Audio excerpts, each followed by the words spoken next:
This is a download from BFM 89.9, the business station. This is Tech Talk, made possible by TM1.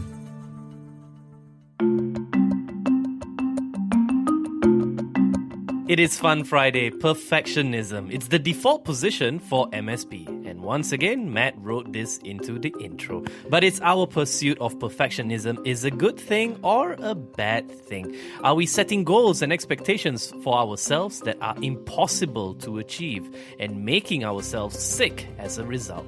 No stranger to imperfection is MSP's Matt Armitage. And Matt, we keep hearing about ideas like perfection trap, but is it real and does the perfection trap exists? Well, hey, Jeff, as we said off mic before the show, I haven't had time to look at any of the notes for today, so I'm talking about perfection, and it is going to be imperfect. So I'm probably going to stumble a lot over my words, as I just did. But no, I mean, the perfection trap, whether it exists, that's probably the hardest question of today's show because it is something that's completely subjective. Certainly, and you know, I don't think it's the first time we've discussed this subject on the show this year, we are seeing an increase in the numbers of people with mental health issues, particularly people in the generations we define as millennial and digital native. And while perfectionism isn't generally accepted as an illness in and of itself, it has been closely linked to things like eating disorders, OCD, anxiety, depression, and my lack of shaving.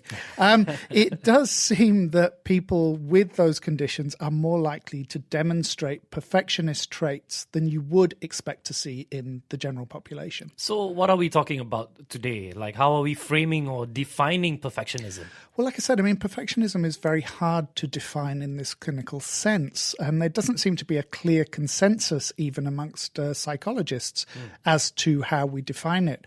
Although many of those psychologists, you see, I'm stumbling over my words again, they're becoming alarmed about the potential mental health time bomb that might be ticking away in the next generation or the generation after.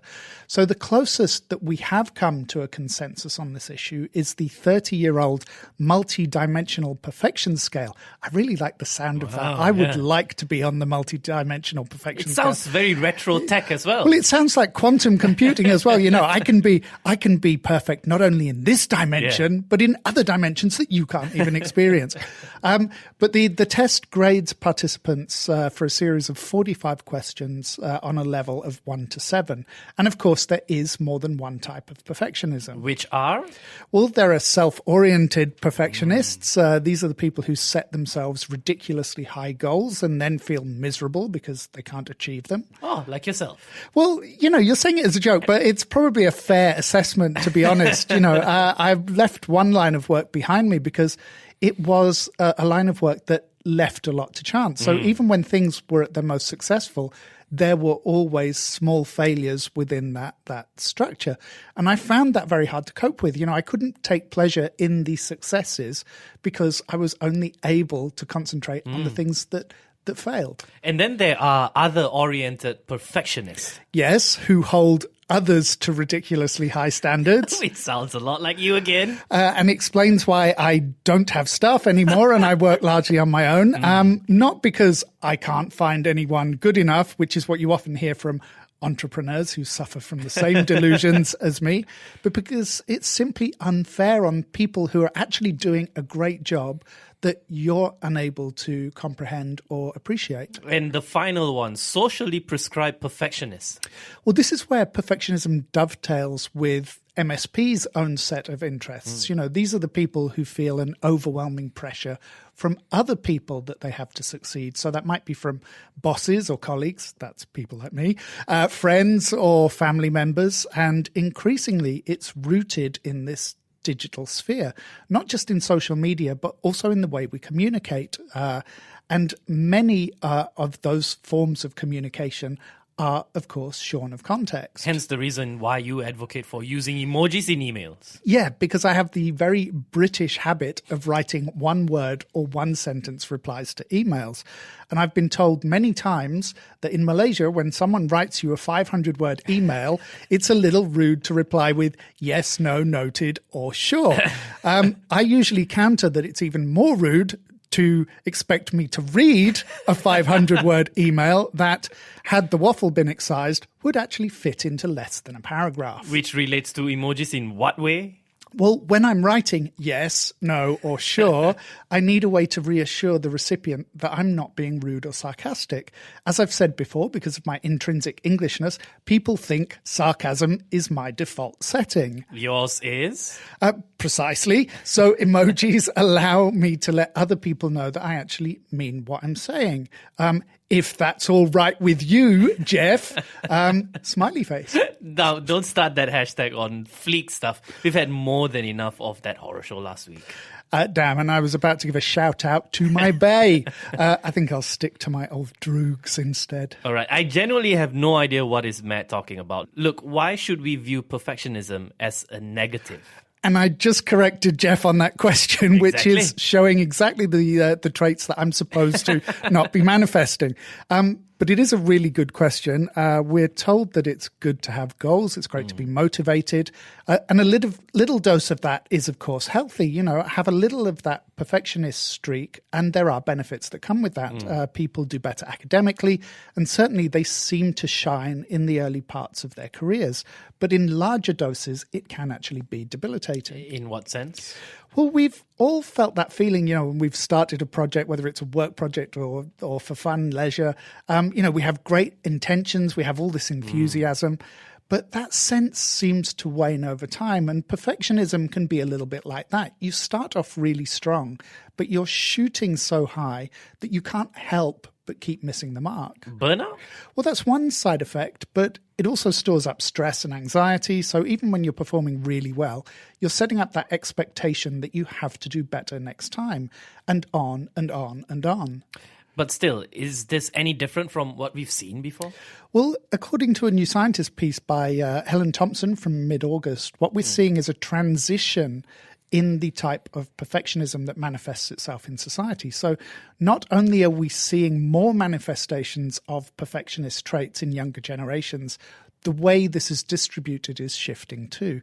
A study published by the American Psychological Association earlier this year and conducted by two British-based academics looked at the data of more than 40,000 of those multidimensional perfection scale surveys in the US and Canada between 1989 and 2016. And that showed that there has been a shift towards this idea of socially prescribed perfectionism, with almost 2/3 of the respondents in 2016 testing higher in the socially prescribed condition than the same groups did in 1989. And presumably the reasons for this change is why we're talking about it today. Sharp as a button as ever. Smiley face.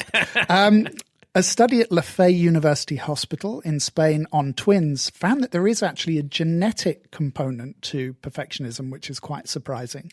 But that is still only part of the story. The same research team also found that environmental factors are very important in influencing and determining the type of perfectionism that people develop, which once again brings us back to this kind of technology show territory, because what we're seeing are essentially pressures of our digital age. Uncertainty. Well, yes, partly, you know, we're seeing this disconnect in people's lives. They're being forced to spend more money on their education with no promise of a job at the end of it.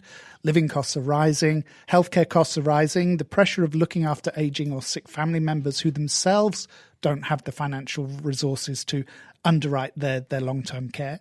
So when you get a job, there's this immense pressure to succeed and progress. Yet those jobs may turn out to be transient or temporary because companies consolidate and downsize. And AI is also making your role and those years of education increasingly irrelevant. And yet we're still under the same pressure to be the best version of ourselves that we can be. Well, yeah, this is where we kind of jump away from the science and into my highly unscientific observations. But, you know, look at the language that people use now. Finding my bliss, being the best version of me. They're all superlatives. And it's unrealistic to be aiming so high all of the time. Like a 5-star review of your life. Well, exactly. We're being sold on this idea that everything should be perfect. Gig economy workers are dismissed if their ratings fall below 4 point something. I mean, imagine if you had to keep up a 90% plus grade average at school. I mean, it's absolutely insane, but that's what we're expecting people in low paid gig economy jobs to do. We mentioned on a show earlier this year that millennial workers were willing to actually take a pay cut in order to get a better job title because we place all this importance on the outward trappings of success. Oh, and by the way, Jeff is now vice president of microphone technologies. Now, the perfect Insta feed. More and more you see people behaving more like the influencers, the way their posts are structured and posed, the way they write the posts as well, the long description about how blessed and humbled they are by the poached egg they had for lunch. We're all buying into this curated perfection. And I've mentioned before, one of my old school friends only posts pictures of wiring jobs he's done. He's an electrician. And I love his feed because it's so daft. It's messy. It just has pipes and wires in it. But in its way, it's just as curated as the perfect feeds. But it turns the concept on its head because he's often working in, of course, these dark and dirty construction spaces. It's meta. Well, that's another word that people should stop using because, again, it sets up unrealistic expectations. His feed is just silly and funny. He's taken genuine pleasure in his work.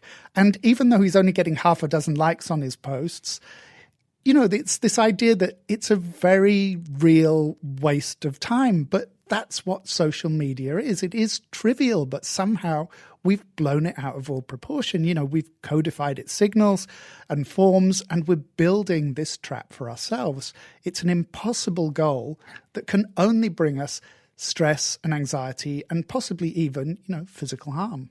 After the break, Matt will explain why good enough is, well, good enough. Stay tuned, BFM 89.9. You're listening to Tech Talk, made possible by TM1. Begin fun moments. BFM 89.9, the business station. You're listening to Tech Talk, made possible by TM1. And we're back. Before the break, we were talking about some of the problems that perfectionism is storing up for future generations. So, Matt, why is good enough good enough? It just is. Move on. Smiley face. I've got to stop doing that. It's really irritating. It's even irritating me. No, this is where we get into the paradoxical part of the show. Oh, and this is where you start telling us about the magical mystery that is the future.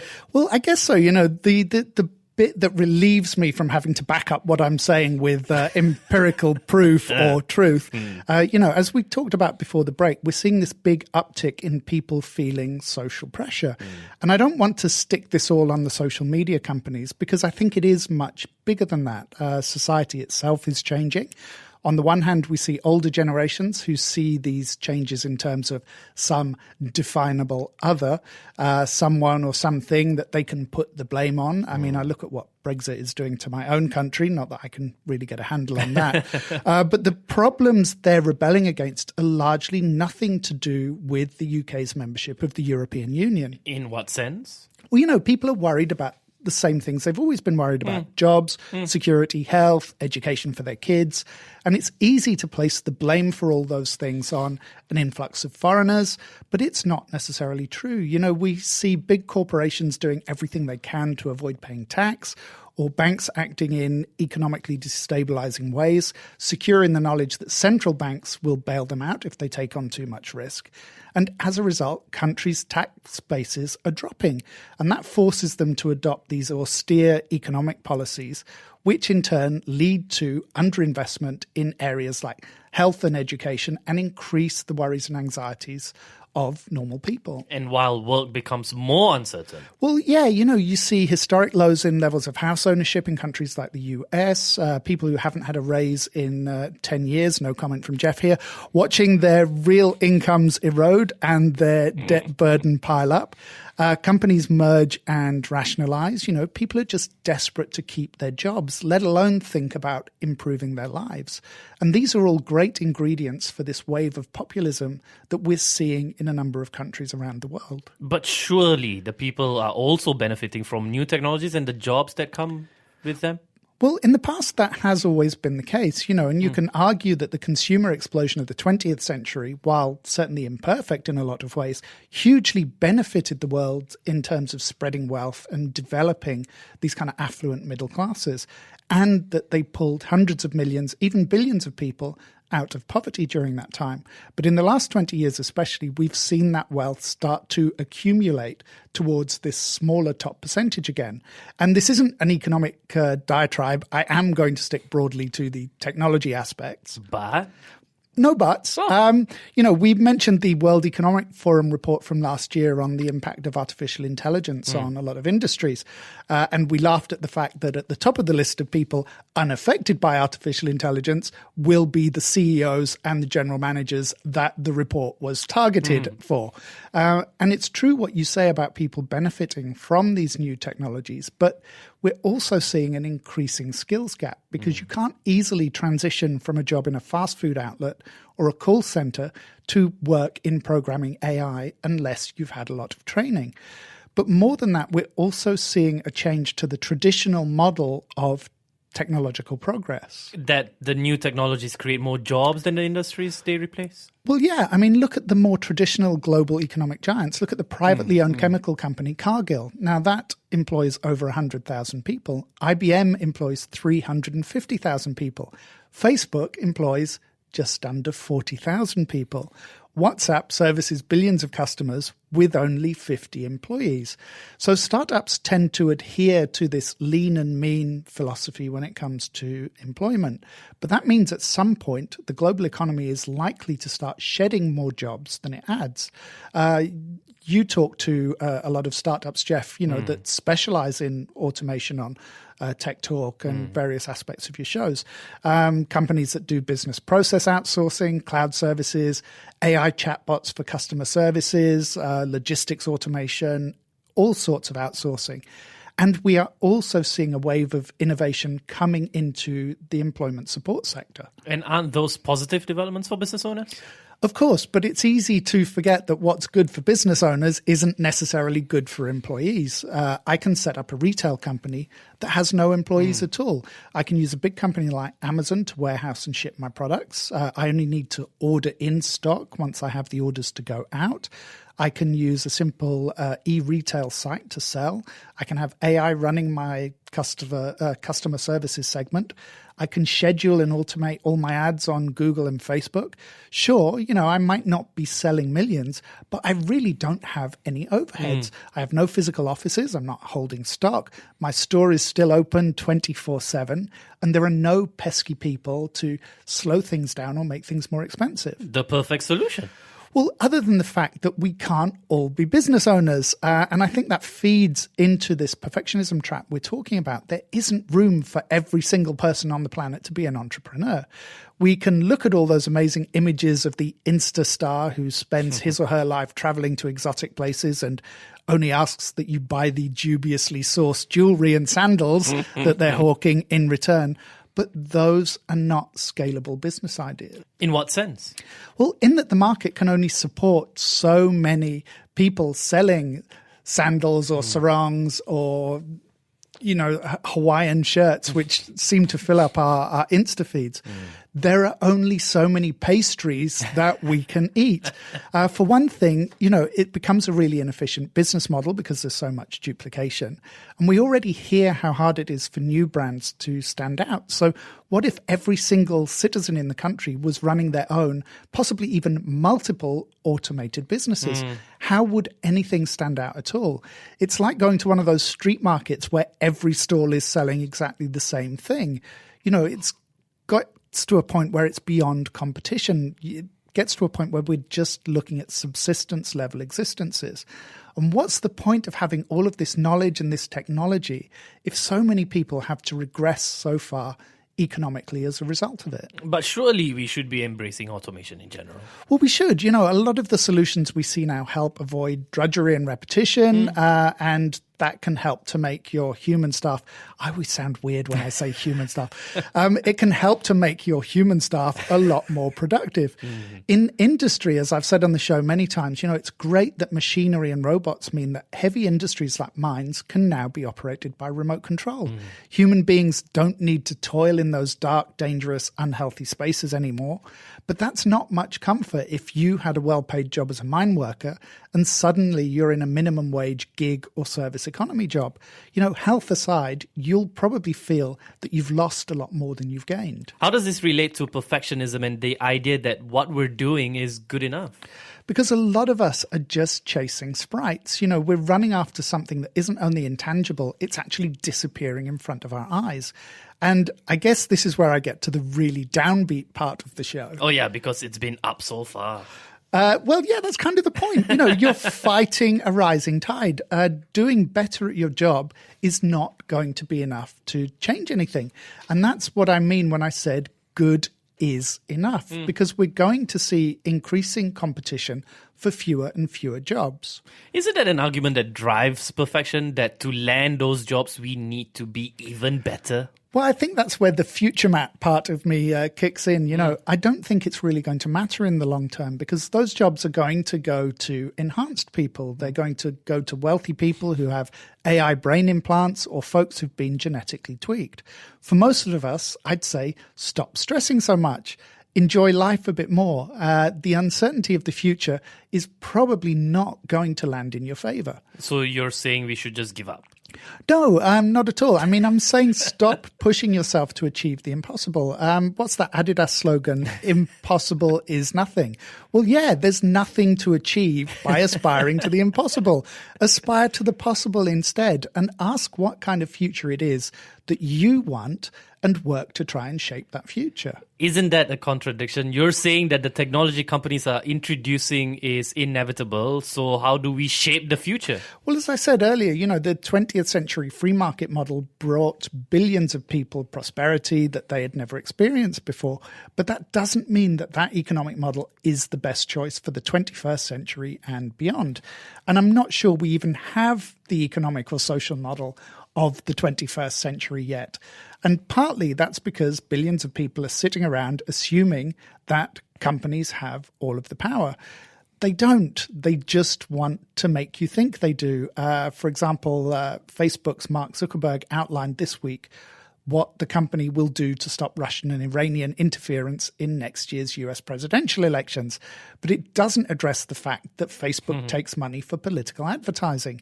So in part, it's a self-created problem because Facebook has placed itself at the center of an information exchange that is largely unrealistic due to its scale to actually police. So how do we take charge of the direction that things take? The same thing I've said on the show before, elect politicians and representatives who understand the digital world and its implications, who know that there's a difference between Android and iOS.